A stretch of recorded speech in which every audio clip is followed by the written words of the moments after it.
DMI, SHS, cycle Miller, Blade Battery, DHT. Si tous ces mots vous semblent incompréhensibles, rassurez-vous. Pourquoi ces trois SUV obsèdent-ils autant les acheteurs? Avant de parler de voiture, j'aimerais vous poser une question. Pourquoi depuis plusieurs mois retrouve-t-on toujours les mêmes noms dans les recherches? JQ5, JQ7, BID, SIL U. Pourquoi eux? Pourquoi pas le Tucson? Pourquoi pas le Sportage? Pourquoi pas le RAV4 au départ? Je pensais que c'était simplement une question de prix. Puis, j'ai commencé à regarder les chiffres et j'ai découvert quelque chose d'assez surprenant. Ces trois SUV ne séduisent pas pour la même raison. Et pourtant, la plupart des acheteurs les mettent dans le même panier. Prenons un exemple concret. Entre une JQ 7H Select et une SHSP exclusive, l'écart dépasse parfois 8 000 € selon les marchés et les promotions. Pensez-vous que vous ressentirez réellement 8 000 € de différence au volant? La plupart répondent oui. Pourtant, les premiers retours de propriétaires racontent une histoire beaucoup plus nuancée. Le piège de la grosse batterie. Je vais volontairement vous piéger. Si je vous propose une voiture capable de parcourir jusqu'à 125 km en électrique, vous signez, honnêtement? Moi aussi, j'aurais probablement répondu oui il y a encore quelques années. Puis je me suis posé une autre question. Combien de propriétaires peuvent réellement recharger leur voiture tous les soirs?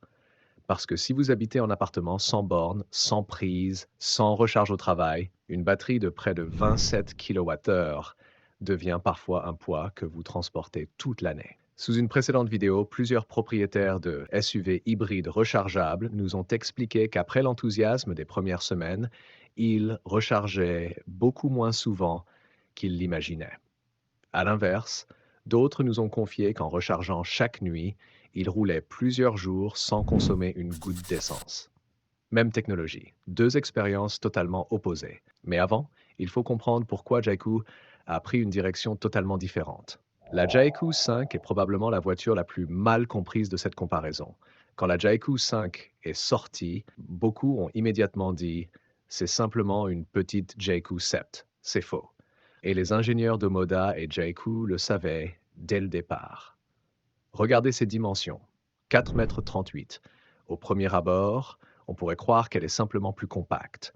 En réalité, toute son architecture a été pensée autour d'une idée, réduire les coûts d'utilisation sans donner l'impression de conduire un SUV au rabais. C'est là qu'intervient une expression que l'on entend rarement dans les concessions. Cycle Miller. Pourquoi utiliser un cycle Miller plutôt qu'un cycle Otto classique? Parce qu'il privilégie le rendement thermique lorsque le moteur fonctionne avec l'électrique. Autrement dit, les ingénieurs ont accepté de sacrifier une partie de la puissance pure pour récupérer davantage d'énergie là où vous utilisez réellement votre voiture. Résultat, le moteur 1,5 turbo GDI associé au système HS et à la transmission DHT développe environ 224 chevaux. Mais ce qui m'intéresse le plus, ce ne sont pas les chevaux. C'est ce qui se passe quand vous roulez tous les jours. Une consommation annoncée autour de 5,3 litres au 100 km. Une mécanique conçue pour limiter les changements de régime et surtout beaucoup moins de sollicitations mécaniques qu'un SUV thermique classique. Sur le papier, cela paraît très convaincant. Mais voici la question que je me suis posée. La JQ Sept vaut-elle vraiment plusieurs milliers d'euros de plus? À ce stade de l'enquête, beaucoup d'entre vous se disent sûrement très bien. Mais alors pourquoi autant de personnes choisissent finalement la JQ Sept? Regardons les chiffres. La JQ Sept mesure environ 4,50 m avec un empattement de 2,67 m. Sur le papier, ce n'est que quelques centimètres de plus que la JQ 5. Quelques centimètres. Vraiment? Alors pourquoi autant de propriétaires parlent-ils d'une voiture beaucoup plus reposante sur autoroute? La réponse est ailleurs. Les ingénieurs n'ont pas seulement agrandi la carrosserie, ils ont retravaillé l'isolation phonique, la rigidité de la caisse, le calibrage des suspensions, le maintien des sièges.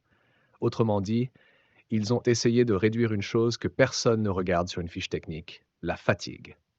Sous notre dernière vidéo, plusieurs propriétaires nous expliquaient qu'après 400 ou 500 km d'autoroute, c'était précisément cette sensation de confort qui les avait convaincus. À l'inverse, certains trouvaient que la JQ 5 était parfaite, tant que les trajets restaient principalement urbains, même constructeurs. Deux utilisations, deux conclusions différentes. Et c'est exactement ce qui rend cette comparaison passionnante. 6 DMI contre SHS, deux philosophies, pas deux ennemis. Sur Internet, on lit souvent le système BYD est meilleur ou le SHS de JQ est plus moderne. En réalité, la question est mal posée. Imaginez deux excellents cuisiniers. Ils préparent le même plat, mais pas avec la même recette. C'est exactement ce qui se passe ici.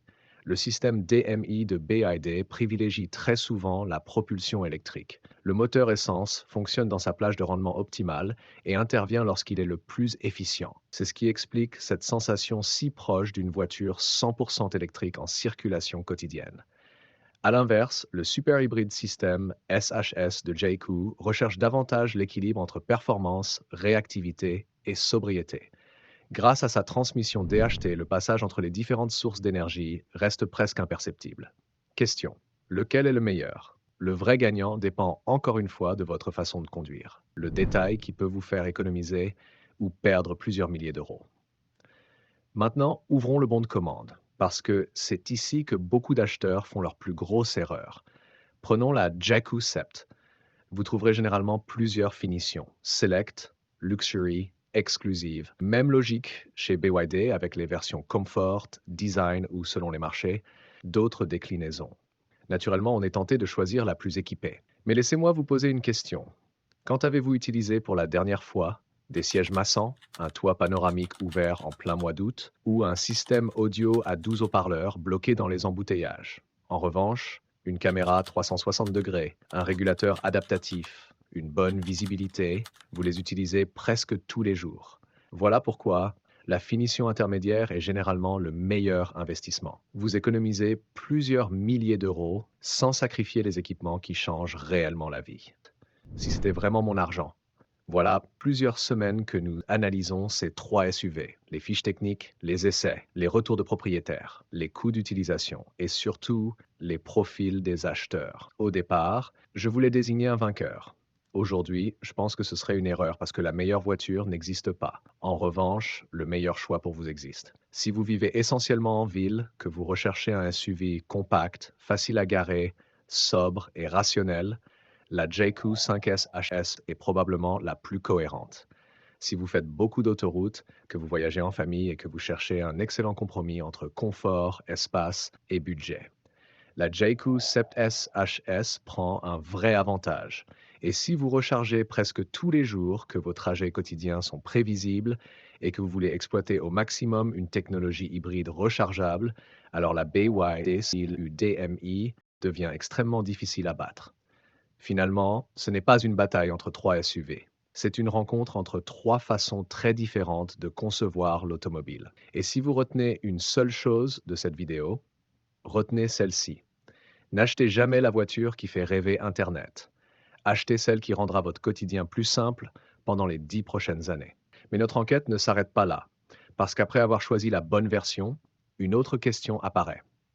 Laquelle vieillira réellement le mieux après 100 000 ou 200 000 kilomètres? C'est précisément la question à laquelle nous avons répondu dans notre autre enquête, après plusieurs jours d'analyse et de retours d'utilisateurs. Cliquez sur cette vidéo maintenant. Je pense que certaines conclusions risquent encore de vous surprendre.